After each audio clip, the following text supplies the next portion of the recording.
જામનગર મહાનગરપાલિકાની સ્ટેન્ડિંગ કમિટીની બેઠક આજે મંગળવારે સવારે કમિટીના સભાખંડમાં ચેરમેન નિલેશ કગથરાના અધ્યક્ષસ્થાને યોજવામાં આવી હતી। કમિટીની આ બેઠકમાં મહાનગરપાલિકાએ કુલ ₹58.11 કરોડના ખર્ચ તથા અન્ય કામો માટેની રકમો મંજૂર કરી છે।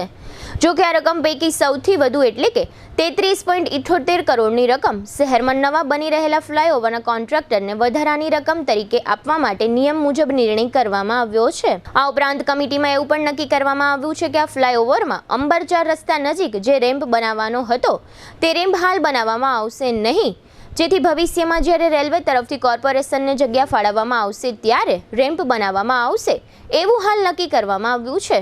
અત્રે ઉલ્લેખનીય છે કે આટલા વર્ષોથી આ ફ્લાયઓવર ગાજી રહ્યો છે અને નિર્માણ થઈ રહ્યું છે। આમ છતાં આટલા વર્ષોમાં મહાનગરપાલિકા રેલવે પાસેથી આ જમીન મેળવી શકી નથી। આ ઉપરાંત સ્ટેન્ડિંગ કમિટીની બેઠકમાં લાઇટના કામો, કન્સલ્ટન્ટને ચૂકવવાનો થતો ચાર્જ, રસ્તાઓના કામો, વિભાપર નજીક નદી પર બ્રિજ બનાવવાનું કામ તેમજ પાણીની પાઇપલાઇનના કામો વગેરે કામગીરી માટેના નિર્ણયો કરવામાં આવ્યા હતા। આ સાથે જ હાલમાં મહાનગરપાલિકા દ્વારા નદીમાં જે કામગીરીઓ કરવામાં આવશે તે માટે વાહનો ભાડે રાખવાના થશે। આ કામને સ્ટેન્ડિંગ કમિટીમાં સૈદ્ધાંતિક મંજૂરી આપવામાં આવી હતી। કમિટીની આ બેઠકમાં મેયર તથા કમિશનર સહિતના પદાધિકારીઓ અને અધિકારીઓ હાજર રહ્યા હતા।